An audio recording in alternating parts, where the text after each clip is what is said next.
Welcome to the हमारे classes.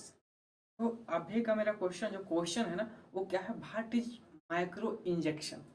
Micro injection क्या है और क्या, how is helpful in recombinant DNA technology, है ना। मतलब क्या, अब ये रिकम्बिनेंट डीएनए टेक्नोलॉजी में कैसे उपयोगी है। ठीक है, तो अभी हम देख लेते हैं क्या, व्हाट इज माइक्रो इंजेक्शन। तो क्वेश्चन डायरेक्ट हिट कर रहे हैं। माइक्रो इंजेक्शन इज एक technique in which recombinant DNA is directly injected into the nucleus of an animal। मतलब माइक्रो इंजेक्शन एक टेक्निक है जिसके द्वारा हम क्या कर रहे हैं, जो रिकम्बिनेंट डीएनए है उसको डायरेक्ट हम किसी के न्यूक्लियस में इंसर्ट कर दे रहे हैं। ठीक है, अब पूछेगा कि रिकम्बिनेंट डीएनए क्या होता है। तो वैसा डीएनए जिसको हम चेंज करके बनाए हुए हैं लैब में। ठीक है, जैसे क्या है कि कोई वेक्टर है और कोई डिजायर्ड डीएनए है।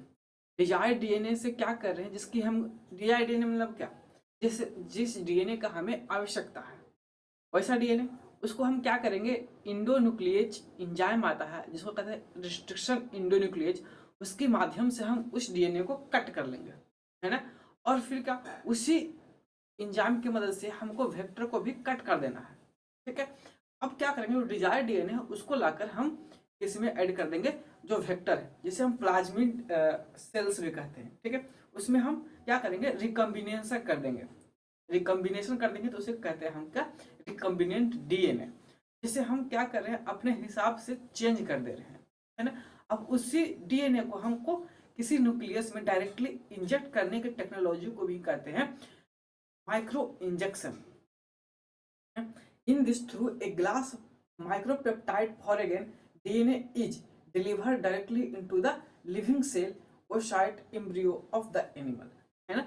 अब इसके मदद से क्या करें, एक माइक्रोपेप्टाइड आता है, इसके थ्रू कर रहे हैं एक माइक्रोपेप्टाइड ग्लास। जैसे कि यहाँ पर देख रहे हैं ये माइक्रोपेप्टाइड होल्डिंग है ना, होल्डिंग है। और क्या है, एक इंजेक्शन है, जिस इंजेक्शन से हम क्या करेंगे, वो रिकम्बिनेंट डीएनए को न्यूक्लियस में ट्रांसफर करेंगे, इंजेक्शन है। एक क्या है, होल्डिंग पेप्टाइड है, माइक्रोपेप्टाइड होल्डिंग है, जो क्या करेगा, उसको ये जो न्यूक्लियस सेल्स है उसको क्या करेगा, होल्ड करके रखेगा।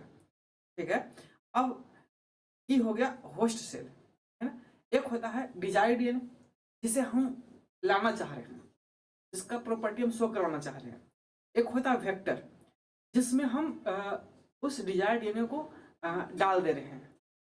ठीक है, अब एक होता है होस्ट सेल, हम जो रिकम्बिनेंट डीएनए बना वेक्टर में डालकर उसे हम जिसमें डाल दे रहे हैं, है ना, उसे कह रहे हैं क्या, होस्ट। ठीक है, तो ये क्या है, माइक्रो इंजेक्शन है ना। इसके थ्रू हम क्या कर रहे हैं, डायरेक्ट न्यूक्लियस में हम उस डीएनए को डाल दे रहे हैं, है ना। न्यूक्लियस में क्यों, क्योंकि यही तो सारा प्रॉपर्टी, सारा खेल खेलता है। ठीक है, इसलिए ये है साइटोप्लाज्म, पूरा क्या है, एक सेल से, होस्ट सेल से, है ना।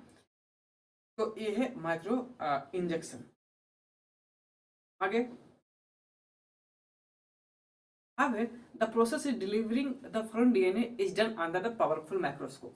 ये तो तय है ना कि जब भी इस प्रोसेस को हम करेंगे तो किस चीज में करेंगे, किस चीज के सहायता से करेंगे, पावरफुल माइक्रोस्कोप से, जैसे इलेक्ट्रॉन माइक्रोस्कोप भी कहते हैं। Cells to be micro injected are placed in a container, इसको क्या करेंगे, एक सेफ कंटेनर में हम इसको प्रोसेस को करेंगे। अब ये तो हो गया रिकमेंड, क्या कहते हैं, माइक्रो इंजेक्शन क्या होता है, इसका हेल्पफुल क्या होता है ना, क्यों किया जाता है। ठीक है, तो उसको हम अभी देखते हैं। Micro injection help in recombination DNA technology in the flowing way, मतलब कि किस लिए हम इसको कर रहे हैं। It is help to producing transgenic organism that are genetically modified. अब बोलिएगा क्या, ट्रांसजेनिक ऑर्गेनिज्म क्या होता है। तो एक होता है ट्रांसजीन, एक होता है ट्रांसजेनिक ऑर्गेनिज्म, है ना। वैसा जीन जिसको हम किसी वेक्टर में डाल दे रहे हैं उसे क्या कर रहे हैं हम, ट्रांसजीन, ये ट्रांसफर हो रहा है जीन। ठीक है, और ट्रांसजेनिक ऑर्गेनिज्म क्या होता है, वो जो वेक्टर को किसी होस्ट में डाल दे रहे हैं वो एक टाइप का ऑर्गेनिज्म बना है ना, उसे क्या कर रहे हैं हम, ट्रांसजेनिक ऑर्गेनिज्म। क्यों कर रहे हैं हमेशा? उसको उसका कैरेक्टर को चेंज करने के लिए या फिर मॉडिफाई करने के लिए।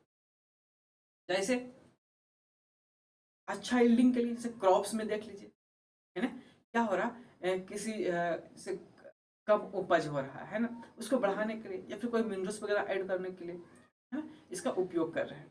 ठीक है, या फिर जैसे कि क्या, अब देख लीजिए कोई एग्जांपल, जैसे कि कोई बीमारी है ना, उस बीमारी को कैसे हम हटा दे रहे हैं, पेस्टिसाइड, इंसेक्टिसाइड, है ना। देखिए पहले क्या होता था, खाद वगैरह बहुत ज़्यादा उपयोग होता था, ठीक है, तो इसको हटाने के लिए जेनेटिक इंजीनियरिंग का उपयोग किया गया, जिसमें रिकम्बिनेशन डीएनए का उपयोग किया गया, है ना। क्यों?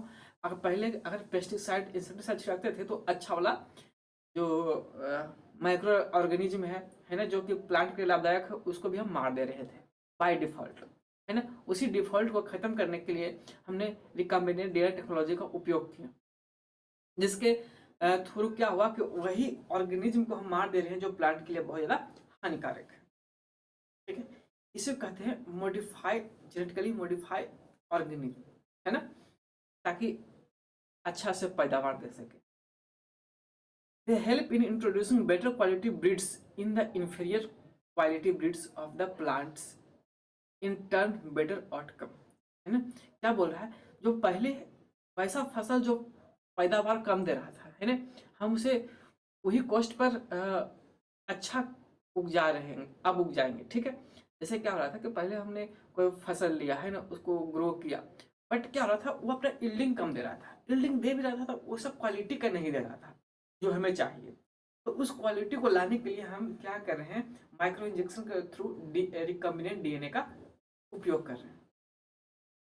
इससे क्या होगा, हमारा क्वालिटी बढ़ेगा, इंप्रूवमेंट होगा। जैसे कि गोल्डन राइस ले लीजिए, गोल्डन राइस में विटामिन ए ऐड कर दिया गया है। बीटी कॉटन ले लीजिए, बीटी कॉटन में क्या हो रहा है कि उस पेस्टिसाइड को हम मार दे रहे हैं जो क्या हमारे लिए बीटी कॉटन के लिए हानिकारक है, बाकी सबको कोई हानिकारक नहीं होगा। बहुत सारा ऐसा बनाया गया है, ठीक है, जेनेटिक इंजीनियरिंग के द्वारा। जैसे क्या, एक लाइव एग्जांपल एनिमल्स में लाइगर्स ले लीजिए, है ना, टाइगर और लायन को दोनों को लाइव में क्या कर दिया गया, उसका ओवम, है ना, स्पर्म को मिट करके एक नया ऑर्गेनिज्म बनाया गया, वो क्या जेनेटिकली मॉडिफाई ना। तो यही था हमारा जेनेटिकली मॉडिफाई एक ऑर्गेनिज्म वगैरह, जब समझ लिए, और उसको माइक्रो इंजेक्शन के द्वारा कैसे मॉडिफाई कर रहे हैं, है ना, और उसका उपयोग क्या हो रहा है, ये था। अब इसको क्या कर दीजिए, आप एग्जाम में लिख दीजिए, है ना, जो हमने लिखा है वो। और क्या, ये जो आप समझ गए, ये फिगर बनाना बहुत जरूरी है, इस एग्जाम में आ गया तो इस फिगर को बनाइएगा तो आपको फुल नंबर मिल जाएगा, है ना। ये क्या है, होल्डिंग पेप्टाइड से, जिससे हम क्या कर रहे हैं, वो स्ट्रक्चर को होल्ड कर रहे हैं। इसमें क्या है, इंजेक्शन है, ठीक है, इसको कहते हैं माइक्रो पेप्टाइड इंजेक्शन भी कहते हैं। ठीक है, इसके थ्रू क्या कर रहे हैं हम, जो रिकम्बिनेंट डीएनए उसको डायरेक्ट न्यूक्लियस में ट्रांसफर कर रहे हैं। और ये क्या है, एक टाइप का सेल्स है, क्या है, सेल्स है, ठीक है, क्या है, सेल्स है। और में साइटोप्लाज्म तो होता है, अपने सेल्स में पढ़े होंगे। ठीक है, तो अगर यही खत्म करते हैं। अगर आपको वीडियो अच्छा लगा हो, कृपया कमेंट करें, है ना, और ज़्यादा से ज़्यादा शेयर करें, सब्सक्राइब करें, चाहे नहीं करें कोई दिक्कत नहीं है, बट क्या करें, शेयर और कमेंट्स जरूर। अच्छा लगा तो लाइक भी कर दीजिएगा, कोई दिक्कत नहीं। हाँ, थैंक यू।